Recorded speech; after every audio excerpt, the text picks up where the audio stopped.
ప్రపంచంలో ఎక్కడా లేని ద్విముఖాలతో దర్శనమిచ్చే ఆంజనేయ స్వామి మన తెలంగాణ రాష్ట్రం నుంచే కాకుండా దేశ నలుమూలల నుంచి తరలి వచ్చే భక్తులు. ఆలయానికి దగ్గరలోనే చాలా మందికి తెలియని మునుల గుహలు.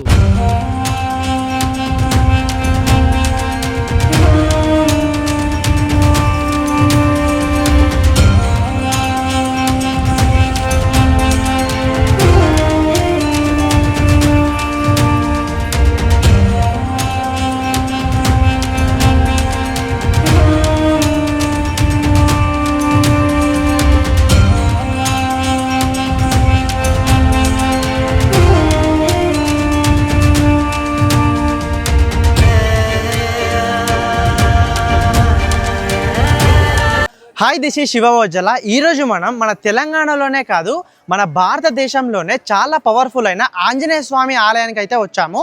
ఇదే కొండగట్టు ఆంజనేయ స్వామి టెంపుల్.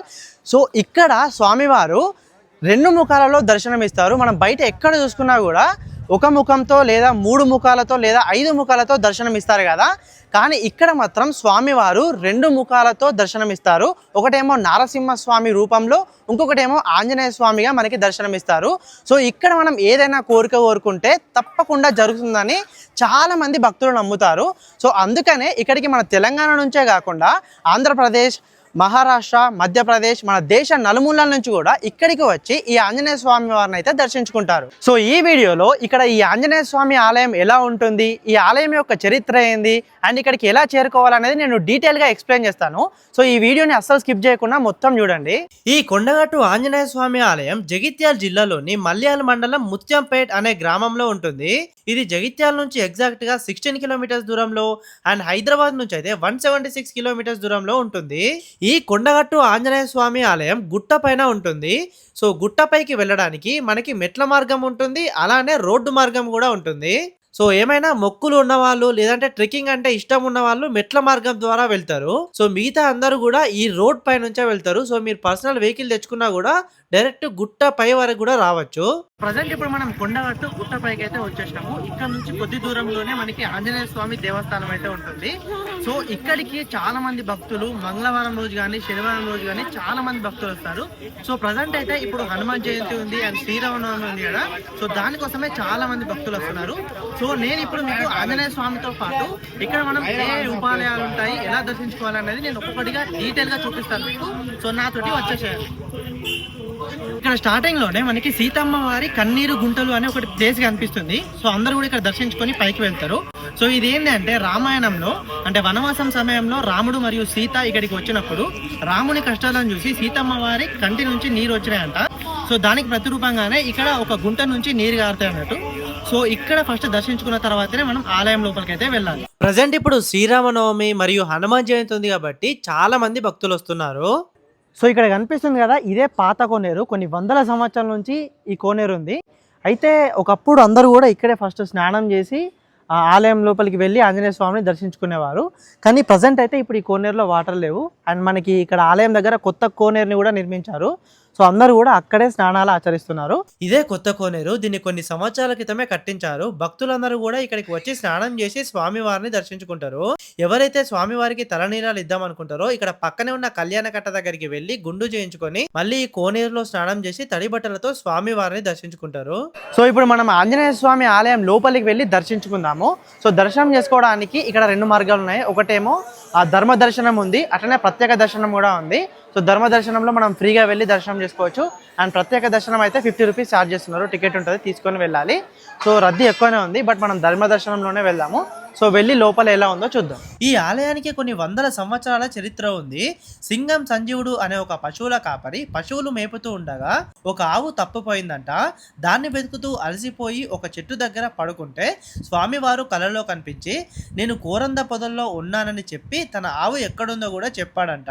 దాంతో ఆయన కళ్ళు తెరిచి చూస్తే తన ఆవు కనిపించిందంట. వెంటనే ఆ కోరంద పొదల్లోకి వెళ్ళి చూస్తే ఆంజనేయ స్వామి దర్శనం ఇచ్చాడంట. దాంతో అప్పుడే ఇక్కడ ఒక చిన్న ఆలయాన్ని నిర్మించాడంట.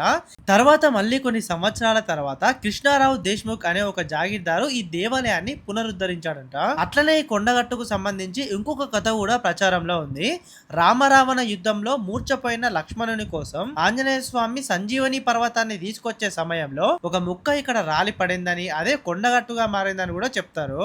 అయితే ఈ ఆలయంలో మనకి ఆంజనేయ స్వామి ద్విముఖాలతో దర్శనమిస్తాడు. ఒకటేమో ఆంజనేయ స్వామిగా, మరొకటేమో నరసింహస్వామిగా దర్శనమిస్తాడు.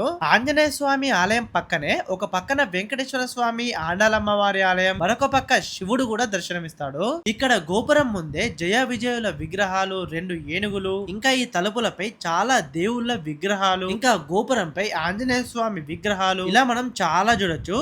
సో ప్రజెంట్ ఇప్పుడు మనం దర్శనం చేసుకొని బయటికి అయితే వచ్చేసినాము. సో ఆలయ ప్రధాన ద్వారం పక్కనే ఇక్కడ ఒక పెద్ద అశ్వత్థ వృక్షం ఉంటుంది. సో ఈ వృక్షం దగ్గర ఎవరికైతే గాలి సోకడం కానీ లేదంటే చేతబడి జరగడం కానీ జరుగుతుందో సో వాళ్ళని ఇక్కడికి తెచ్చి ఈ చెట్టు దగ్గర గొలుసుతో కట్టేయడం ద్వారా సో వాళ్ళ ఆరోగ్యం తొందరగా నయమవుతుందని చాలా మంది భక్తులు నమ్ముతారు. సో ఇక్కడ ఈ ఆంజనేయ స్వామి ఆలయం దగ్గరలోనే బేతాళ స్వామి ఆలయం కూడా ఉంటుంది. సో బయట ఏ ఆలయానికైనా కూడా మనకి ఆంజనేయ స్వామి క్షేత్రపాలకునిగా ఉంటాడు కదా. సో ఆంజనేయ స్వామి ఆలయానికి ఇక్కడ బేతాళుడు క్షేత్రపాలకునిగా ఉంటాడు. సో ఇక్కడ బేతాళ స్వామికి భక్తులందరూ కూడా కోళ్ళని, మేకల్ని కూడా బలిచ్చి ఇక్కడ స్వామివారిని దర్శించుకుంటారు అన్నట్టు. సో ఇక్కడే బేతాళ స్వామికి మొక్కి గుట్ట కిందికి వెళ్ళిన తర్వాత అక్కడ మళ్ళీ ఎదురిచ్చి కోసి వండుకొని తింటారు అన్నట్టు. సో చాలా మంది భక్తులు వస్తున్నారు చూడండి.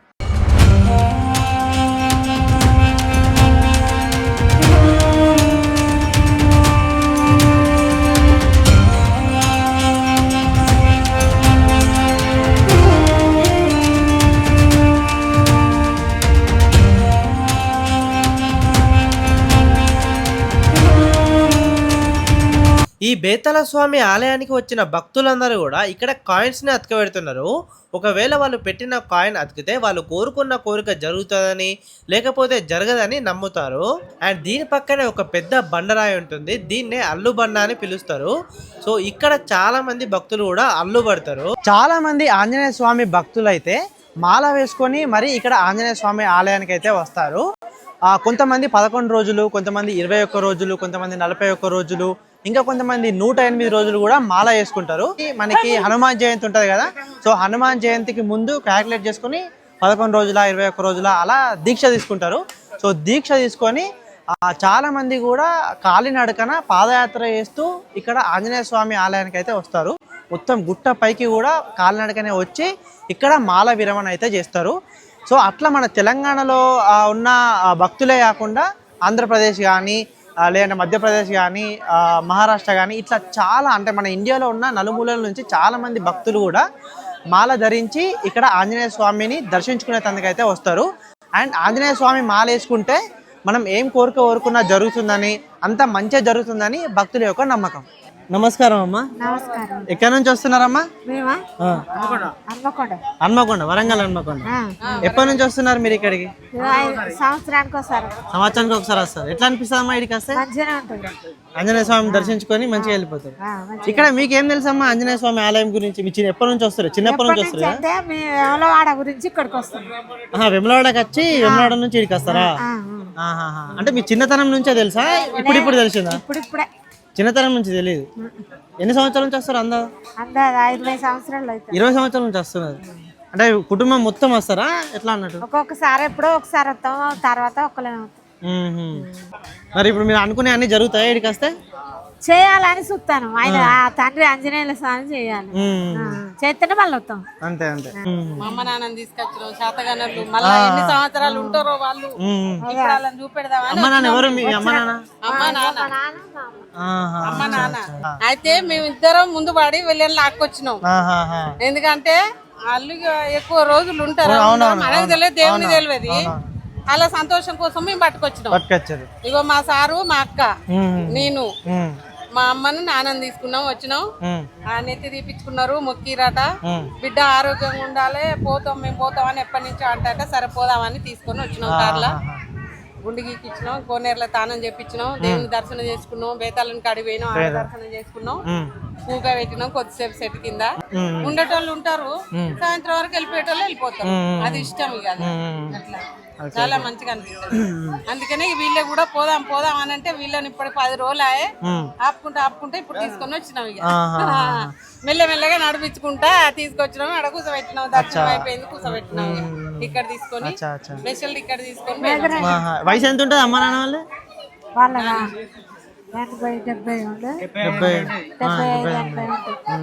ఒకళ్ళ నొప్పులు బాగా వచ్చినాయి, వాళ్ళకు నడవలేకపోయారు కానీ మెల్లమెల్లగా తీసుకొని వచ్చినాం. ఇలా ఇట్లా పెద్ద మనుషులు ఎవరు లేరు ఇక్కడ. లేరు. అదే ఇంకా మీరు కొండగట్టులో తప్పకుండా చూడాల్సిన ప్లేస్ మునుల గుహ. కొండగట్టుకి చాలా మంది భక్తులు వస్తారు కానీ పక్కనే ఒక మునుల గుహ ఉందని, దాంట్లో ఒక శివలింగం ఉందని చాలా మందికి తెలియదు. సో నేను మీకు ఈ మునుల గుహ కూడా డీటెయిల్ గా చూపిస్తాను.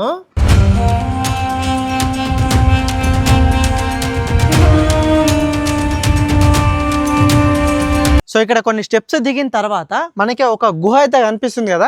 సో ఇక్కడ నుంచి మనం లోపలికైతే వెళ్ళాలి. సో నేను కూడా ఫస్ట్ టైమే వెళ్తున్నాను. సో నేను వెళ్తూ మీకు కూడా చూపిస్తాను ఎలా ఉందనేది. సో ఇక్కడ మొత్తం కూడా చాలా బండలు ఉన్నాయి. ఈ బండలలోనే మధ్యలో ఒక గుహలాగా ఏర్పడింది న్యాచురల్గా. సో ఇది ఎన్ని వందల సంవత్సరాల క్రితం ఇట్లా ఏర్పడ్డది అనేది తెలియదు. కాకపోతే పూర్వం ఇక్కడ మునులందరూ కూడా తపస్సు చేసుకునేవారంట. అసలు చాలా అంటే చాలా భయంకరంగా ఉంది చూస్తే.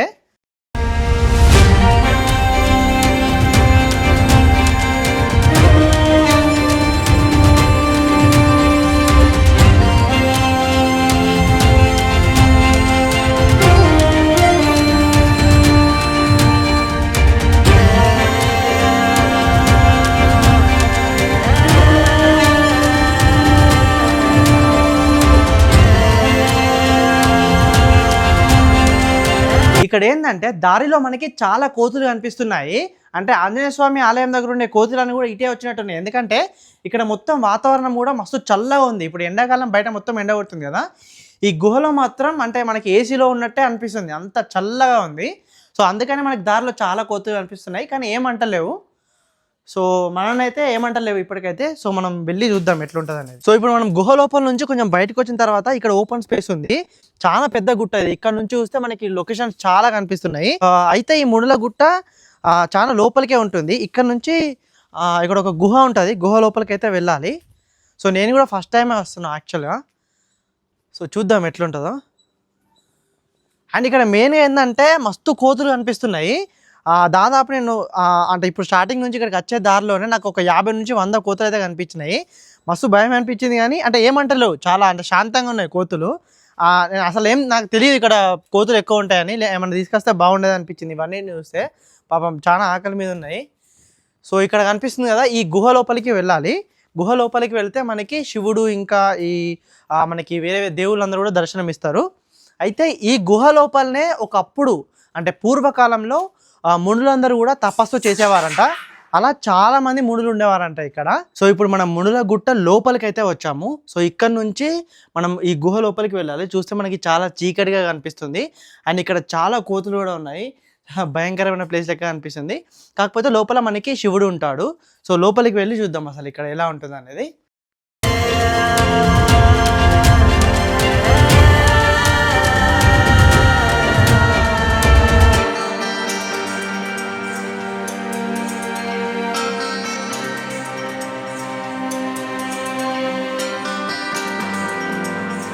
సో లోపల మనకి స్వయంభూగా వెలిసిన ఒక పురాతన శివలింగము, ఒక నంది విగ్రహము, ఇంకా ఒక ముని విగ్రహం అయితే కనిపిస్తుంది. నిజంగా ఈ కొండగట్టుకి నేనైతే చిన్నప్పటి నుంచి చాలా సార్లు వచ్చాను. అండ్ చాలా మంది వస్తూనే ఉంటారు. కానీ చాలా మందికి కూడా ఇక్కడ ఈ మునుల గుట్ట ఉందని చాలా మందికి కూడా తెలియదు. సో ఏంటంటే ఇక్కడ చాలా కోతులు ఉంటాయి అండ్ మొత్తం చీకటి ఉంటుందని ఎవరు కూడా రారు. అందుకే వీడియోస్ కూడా చాలా తక్కువ ఉన్నాయి, ఎవరు కూడా పెట్టలేదు. సో మీకు కూడా ఈ మునుల గుహ గురించి తెలవాలని నేను కొంచెం కష్టపడి లోపలికి వచ్చి ఇవంతా కూడా చూపిస్తున్నాను. సో చూసారు కదా ఈ కొండగట్టు ఆలయం, ఈ మునుల గుహ, ఇంకా దీని చరిత్ర నాకైతే చాలా బాగా నచ్చింది. సో మీరు ఇప్పటివరకు కొండగట్టు ఆలయానికి వచ్చి దర్శనం చేసుకోకపోతే తప్పకుండా ఒకసారి రండి. అండ్ అట్లనే ఆల్రెడీ మీరు ఒకవేళ కొండగట్టు వచ్చి ఉంటే మీకు ఎలా అనిపించిందో కామెంట్ చేయండి.